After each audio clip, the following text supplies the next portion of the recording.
Health channel में आपका फिर से स्वागत है। आज हम एक बहुत ही रहस्यमयी जड़ी बूटी पे ये वीडियो कर रहे हैं।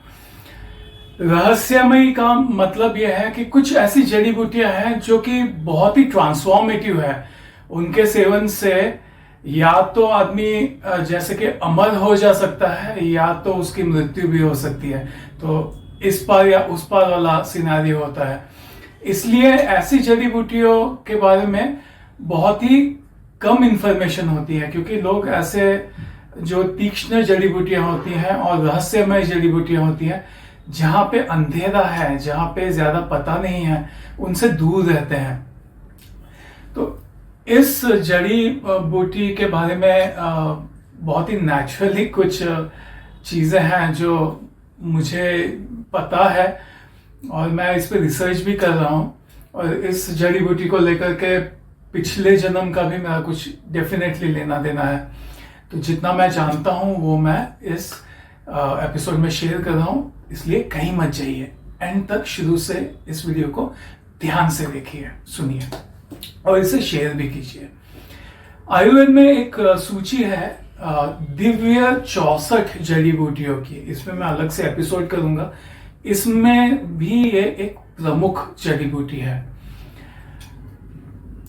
आप स्क्रीन पे देख पा रहे हैं, ये जड़ी बूटी है। आपने इस जड़ी बूटी को पहचान ही लिया होगा। ये एक महान वृक्ष है। ये महान अंकोल का वृक्ष है। अंकोल में 3 खास करके प्रजातियां पाई जाती है। एक है सफेद, ये सफेद अंकोल आपको आसानी से मिल जाएगा। दूसरा थोड़ा दुर्लभ है, वो है काले फूल वाला अंकोल। और तीसरा एक शास्त्रों में वर्णित है लाल फूल वाला अंकोल। अंकोल एक इतना जबरदस्त ये वनस्पति है कि आयुर्वेद में ग्रंथों में एक्चुअली इसके बारे में बहुत कुछ लिखा हुआ है, लेकिन एक्चुअली जब इस पे प्रैक्टिकली वो चीजें कुछ करके देखते हैं तो काफी बार जैसे लिखी हुई हैं चीजें उस तरह से रिजल्ट्स मिलते नहीं हैं। तो लेकिन मुझे यकीन है कि जो लिखा है वो सही है। इस पर मैं रिसर्च कर रहा हूँ। इसमें डेफिनेटली कुछ है जो कि बहुत कुछ ढूंढने की जरूरत है। जैसे कि मैं बताऊं आपको, ये कहा जाता है कि अंकोल के बीज का तेल निकालिए पाताल यंत्र के विधि से, और अगर किसी की मृत्यु हो जाती है और ऐसे मृत व्यक्ति के मुंह में अगर उसके तेल की एक बूंद अगर डाल दी जाए तो 3 प्रहर के लिए वो इंसान फिर से जिंदा हो जाता है तुरंत। तो ऐसा भी कहा गया है। प्रैक्टिकली एक्चुअली बीज में से जब अंकुल के तेल बनाया जाता है और वो प्रयोग किया जाता है तो वैसे रिजल्ट नहीं आते हैं, लेकिन कुछ है जो इसमें और भी ढूंढने वाली बात है। इस पर रिसर्च की जरूरत है। जैसे कि ये भी कहा जाता है कि अगर आप आम की गुठली अगर अंकुल के तेल में डुबो करके और तुरंत लगा दोगे तो तुरंत तेजी से उसमें से पेड़ उग आता है। तो इन शॉर्ट अंकोल के तेल में बहुत ही जीवन शक्ति होती है, जबरदस्त जीवन शक्ति होती है। ये इसकी एक खास प्रॉपर्टी है। ये मैं क्यों डिनाई नहीं कर रहा हूं आपको। काफी लोगों को ये सब सुनकर के हंसी आ सकती है जो ग्रंथों में लिखा हुआ है, लेकिन मेरे पुरखों के टाइम, स्पेशली मेरे दादाजी के टाइम पे एक्चुअली हमारा गांव साठेस का रत्नागिरी के पास एक गांव था। हमारा मेन घर था एक्चुअली, और पूरे साठेस के जो मेन जो भगवान थे वो हमारे घर पे ही स्थित थे। और मेरे पुरखों के टाइम पे एक्चुअली एक जड़ी बूटी की एक टिकिया थी। ध्यान से सुनिए, ये बहुत ही गूढ़ रहस्य मैं आपको बता रहा हूं। काफी साल पहले की बात है ये, तकरीबन मुझे लगता है 100 साल पहले की बात होगी। तो जब भी गांव में कोई मरने वाला होता था, एकदम लास्ट स्टेज पे कोई होता था, तो वो भाग भाग के उसके परिजन हमारे घर पे आया करते थे और वो टिकिया मांगते थे। उसे मात्रा, ये शब्द उसका नाम था, जिससे इस नाम से उसे पुकारा करते थे कि मात्रा लाइए, मात्रा लाइए। तो मेरे जो दादा या दादा के जो पिताजी थे, उस टिकिया को लेकर के और जिस पे चंदन घिसते उस पे थोड़ा सा पानी डाल करके 1, 2 और 3 बार घिसते थे और वो उन्हें दे देते थे। और वो जो भी आदमी परिजन था जो लास्ट स्टेज में था, वो उसको ले जा करके और उस पानी को जो लास्ट स्टेज पे होता था उसको चटाते थे। ऐसा करने पर वो जो लास्ट स्टेज पे मृत शैया पे जो इंसान पड़ा हुआ होता था, कुछ देर के लिए वो एकदम चेतन हो जाता था और उसमें एकदम एनर्जी आ जाती थी। और अगर कुछ पूछना है, अगर कुछ संवाद करना है, इंटरेक्शन करना है मौत से पहले, तो वो उतनी शक्ति आ जाती थी उस लास्ट स्टेज में, उस व्यक्ति में। तो यकीनन उस टिकिया में कुछ ऐसा था जो कि बहुत ही जीवन शक्ति एकदम से ला देता था। और आज के तारीख में ये पता नहीं है किसी को भी कि वो टिकिया किससे बनी थी, वो टिकिया कहाँ है। ये 100 साल पुरानी बात है, लेकिन ये सच्ची बात है। और व्हेन आई लुक बैक, अब जब आयुर्वेदिक वनस्पतियों पे मैं रिसर्च कर रहा हूं, तो मैं ये काफी बार ये सोच में पड़ जाता था कि आखिरकार उस टिकिया का फॉर्मुलेशन क्या होगा। तो मुझे लगता है कि यकीनन उसमें जो भी उसका फॉर्मुलेशन हो, लेकिन उसमें से एक प्रमुख जड़ी बूटी जो होगी वो डेफिनेटली अंकोल होगी। तो अंकोल का ये डेफिनेटली ये उसमें ये गुण है, जीवन शक्ति एकदम से भर देने के लिए। अब वो किस तरह से अंकोल का प्रयोग करना चाहिए, इस पे रिसर्च की जरूरत है। अंकोल बहुत ही तेज वनस्पति है, इसकी बहुत ही कम इसका डोज होता है, यानी 1 या 2 रत्ती इतना उसका डोज होता है। ज्यादा लेने से एक्चुअली उल्टी और दस्त लग जाते हैं।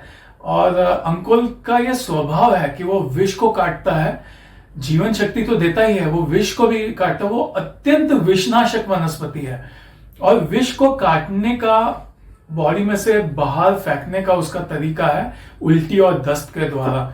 इसलिए अगर कोई भी अंकोल का ज्यादा सेवन कर लेता है किसी भी तरह से, तो सबसे फर्स्ट जो दुष्प्रभाव होता है वो ये होता है कि उल्टियां होने लगती है बहुत ज्यादा और फ्रीक्वेंटली। उल्टियां होकर के आदमी की हालत खराब हो जाती है। मुझे याद है काफी साल पहले, मैं एक्चुअली मेरे कुछ बहुत साल पहले मैं एक्चुअली व्हाट्सएप पे बहुत एक्टिव था। मैं पिछले कुछ एपिसोड से ये बात रिपीट कर रहा हूँ। आजकल मैं व्हाट्सएप पे लोगों के जवाब नहीं देता हूँ, लेकिन उस टाइम पे बहुत सारे लोग मुझे कांटेक्ट करते थे और उस टाइम पे मेरे पास समय था। आजकल मैं बहुत बिजी हूँ, आजकल मैं नहीं रिप्लाई कर पाता हूँ, लेकिन उस टाइम की का एक वाकयात मैं आपको बताता हूँ। एक बंदा था जिसने मुझे रात को तकरीबन हो सकता है 12 साढ़े 12 बजे कॉल किया। बहुत ही ज्यादा लेट उसने मुझे कॉल किया था और मैंने देखा तो अननोन नंबर था और उसी नंबर से था जो उस टाइम पे मैंने शेयर किया था यूट्यूब पे। तो मैंने नहीं उठाया वो नंबर, बिकॉज बहुत ही लेट कॉल किया था। लोग इस तरह से काफी बार अननेसेसरी मुझे उन दिनों परेशान भी किया करते थे। लेकिन फिर मैंने रात को सोने से पहले एक्चुअली व्हाट्सएप का मैसेज चेक किया, तो उसमें उसी बंदे ने एक मैसेज भी छोड़ा था और उसमें लिखा था कि उसने अंकोल के बहुत सारे फल खा लिए। अंकोल के फल टेस्ट में बहुत ही स्वादिष्ट लगते हैं, वो लीची जैसे लगते हैं। कच्चे फल एक्चुअली बहुत ही बदबूदार होते हैं, वो मछली जैसी अजीब सी गंध आती है उनमें से, लेकिन जब वो थोड़े से सूख जाते हैं और तब उन्हें अगर खाया जाए तो काफी स्वादिष्ट लगते हैं, लीची जैसा स्वाद लगता है उनका। गांव में काफी बार अंकोल के फल लोग खाते हैं, बच्चे भी खाते हैं, लेकिन इन महाशय ने तकरीबन 15 या 20 या 25 ऐसे खा लिए थे।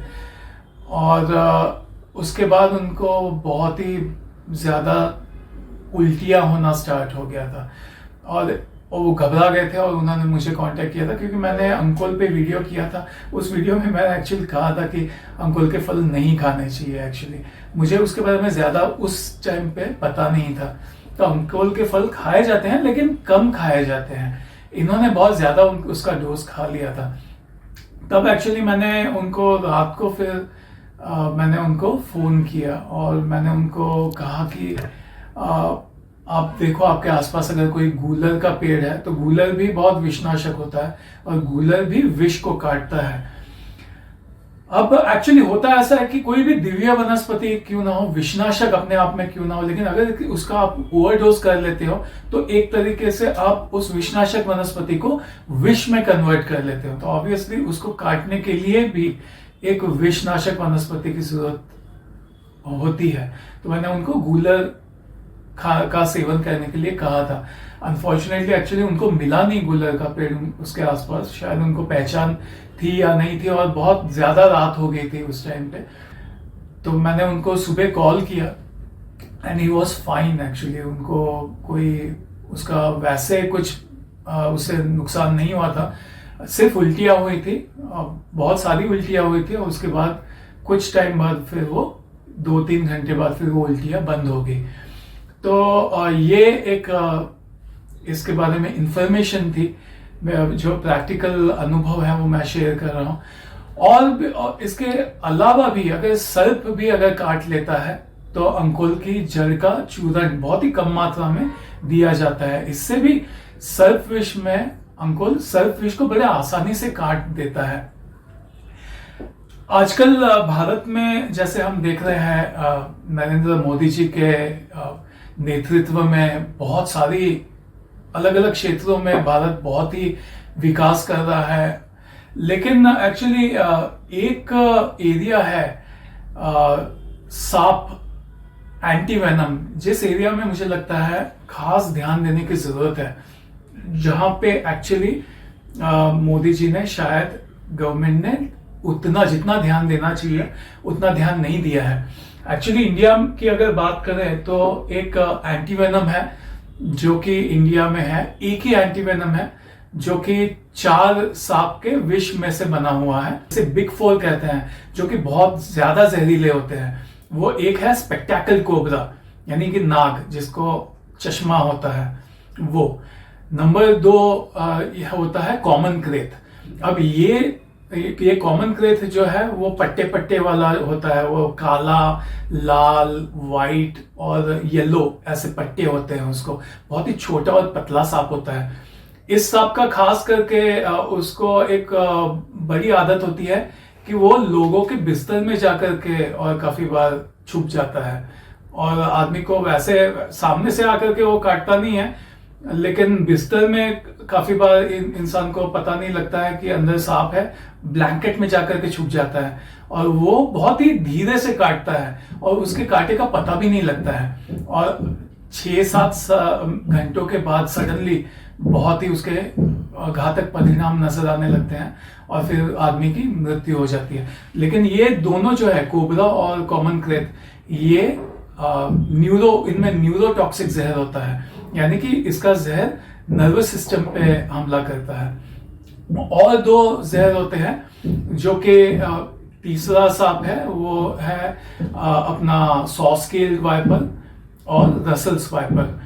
ये दोनों जो है वो खून को गंदा करते हैं, तो उस तरह से वो हमला करते हैं। तो यानी खून में वो थपके बना देते हैं और उसके कारण एक्चुअली हार्ट में ब्लॉकेज हो जाता है, नस नाड़ियों में ब्लॉकेज हो जाता है और इंसान की मृत्यु हो जाती है।